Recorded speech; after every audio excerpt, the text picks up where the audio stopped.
Krahas qendrës së mjekësisë familjare 1, zgjerimi i listës së shërbimeve laboratorike është bërë edhe në qendrën kryesore të mjekësisë familjare në Gjakov. Drejtori i Shëndetësisë dhe Mirëqenies Sociale, Lulzim Goçi, ka treguar më shumë detaje. Drejtoria për Shëndetësi dhe Mirëqenie Sociale në kuadër të planit e vet për rritjen e shërbimeve ndaj qytetarëve të Gjakovës, tashmë ka filluar implementimi i rritjes së këtyre shërbimeve. Respektivisht nga java kaluar ka filluar në laboratorin e qendrës kryesore të mjekësisë familjare kryerja e shërbimeve për 3 lloje të analizave të reja. Do të bëhet fjalë për analizat që bëjnë identifikimin e gjendrave të rritje tek pacientët me nevojë.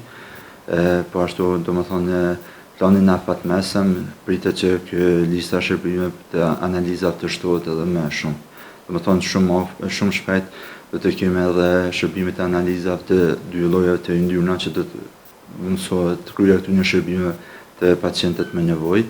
Deri me tani këto analiza domethënë janë pacientët për nevojat e tilla janë referuar tek laboratoret privat që ka paraqit kosto shtesë për këta pacient dhe tash tutje domethënë do të kenë mundësinë që këto shërbime të mbojnë me çmime minimale tek qendra kryesore e mjekësisë familjare.